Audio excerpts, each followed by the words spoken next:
Good afternoon, everyone. Captain Bruce coming to you from Wickenburg, Arizona. Today, we're going to talk about what I fly and why. So, Professor Paul and I fly a Bristol Classic. And why? Well, it's a process, just like buying a car. The first thing is style. If you don't like how a car looks, you don't go any further. The same with an airplane. So when I got into the light sport buying mode, I looked at a few, and we all know there's hundreds to choose from. And the first airplane I was attracted to was the, help me, Professor, the Sport Flyer, right? Is that what it was called? Yep. Checkmate. And I thought, that is a good looking airplane. Well, then I found out that the company had gone broke. And the support that the pilots were getting was suffering. And that turned out to be true. And so then I thought, I don't want to get involved in that. And then I discovered the guy that designed that airplane also designed the Bristol. And I had never heard of a Bristol, but that took me to that aircraft. And then I started looking at that more closely. And the more I learned, the more I liked. So why?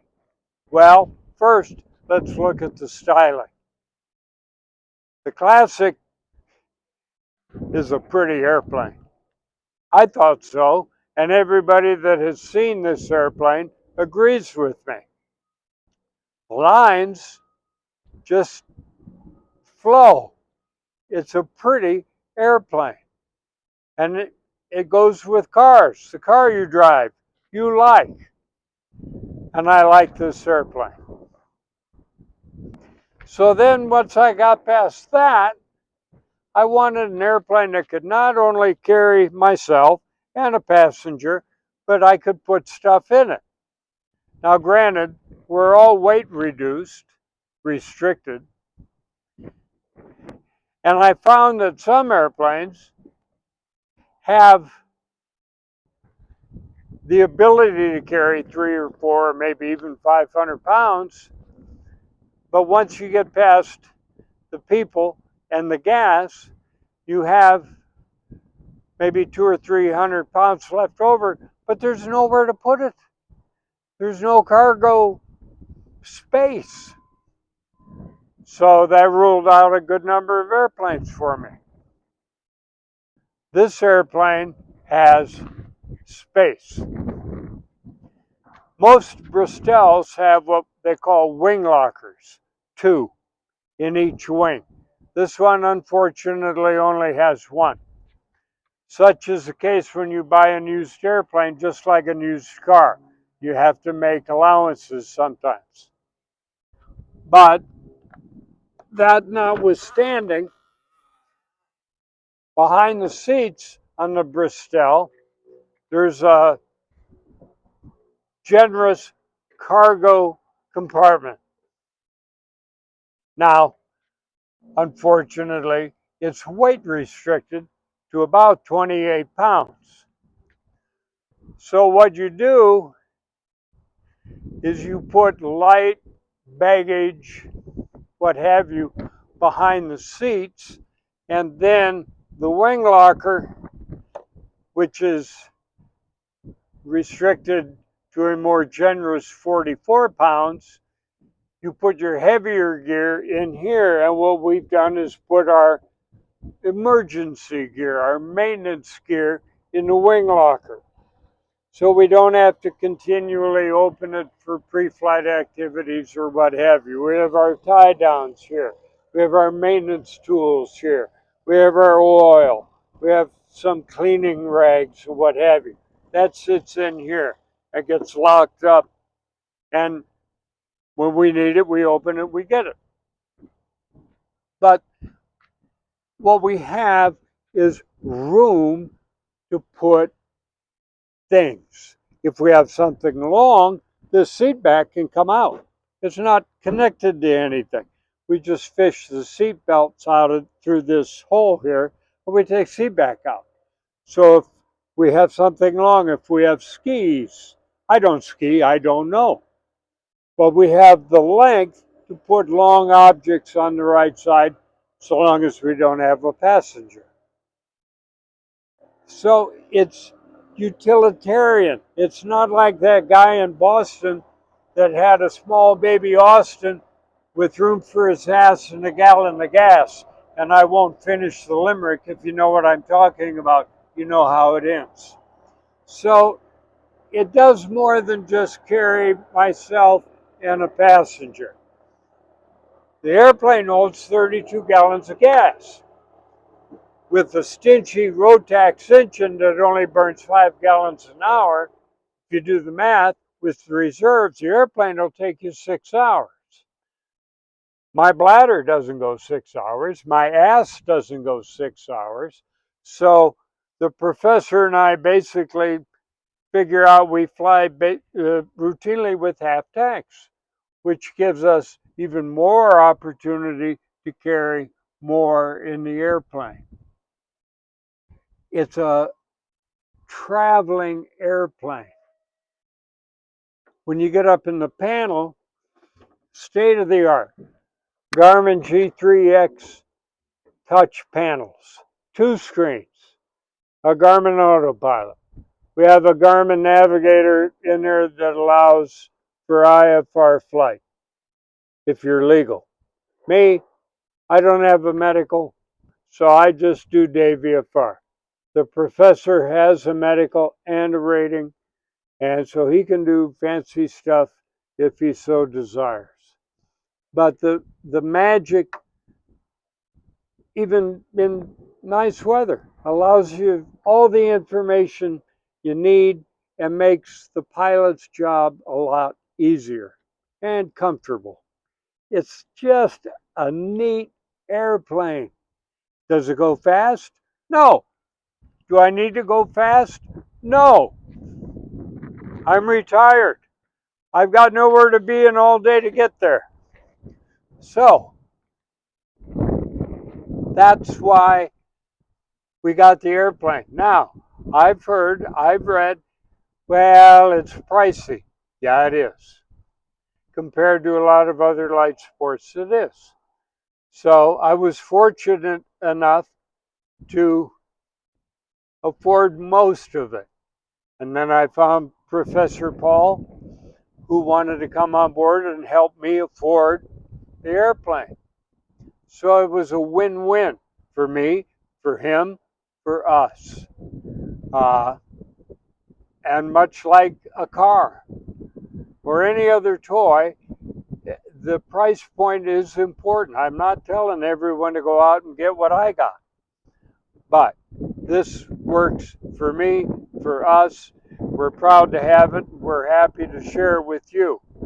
Now, before I hand this over to the professor so he can tell you what he likes about it, I want everyone to know that this is the Light Sport Air Force. It's not the Bristol Air Force. So if you've got a bird that you're proud of, take a video, send it to me, and we'll post it on the YouTube channel. My email, lightsportaf@icloud.com. You shoot a good video of your bird that you're proud of. If it's a light sport, we'll post it. So I'm going to hand this over to the professor. He's going to tell you what he likes about this bird, and then we're going to let you go for the day. Remember, the 2 S's, subscribe and share, and always fly safe. Well, thank you, Captain Bruce. You know, I'm really excited about this aircraft for a number of different reasons. One of my most exciting parts about this adventure is the fact that we've got our own airplane, we can fly it whenever we want to, and we can do it very economically.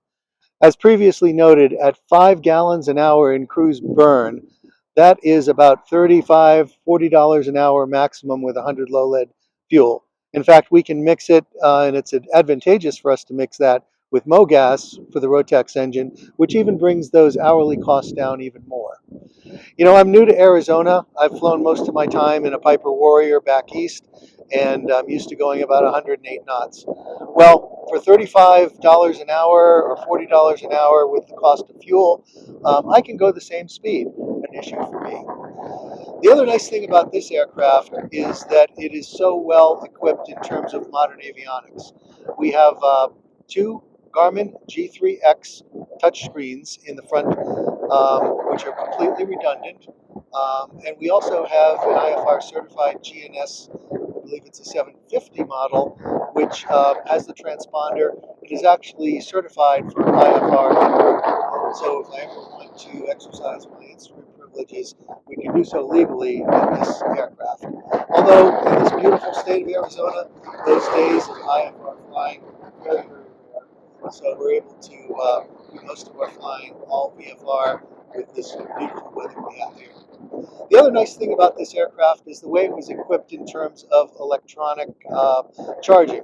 The electricity comes from the coils in the Rotax engine, and that's enough to power everything. But what the previous owner did was he put in an auxiliary alternator, which we normally run on in addition to the charging from the coils in the Rotax.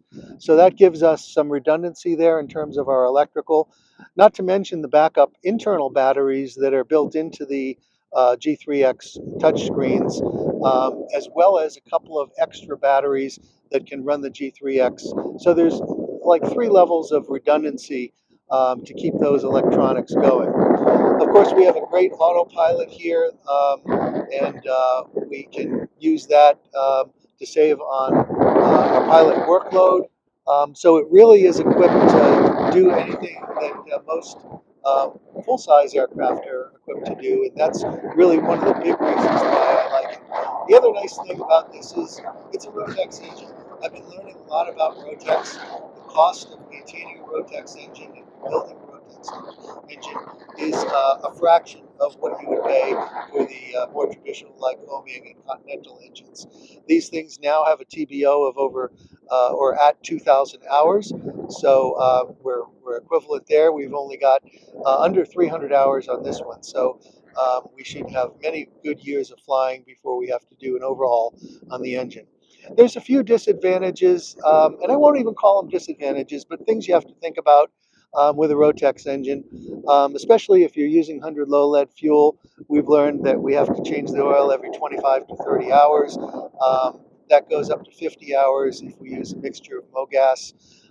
There are dual carburetors in this system that need to be synchronized, but not that often, maybe every 200 or 300 hours.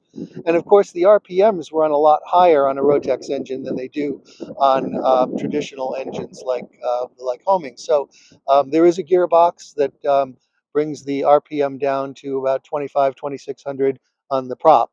So there's a rebuild of that at about 600 hours. But again, not a big deal. 600 hours is a long interval, and so far I've been very impressed with the way the Rotex starts and runs.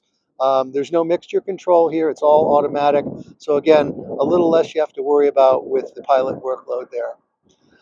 So yeah, I'm excited. We're going to start our adventure very soon. We're going to be going off to a lot of different interesting places, and like we said, we're going to be telling you about what there is to do in the towns that we go to and how to get from the airport to these interesting attractions all over the state. So I hope you'll stick with us as our adventure begins, and we're just thrilled to be here in Wickenburg with this brand new, beautiful machine.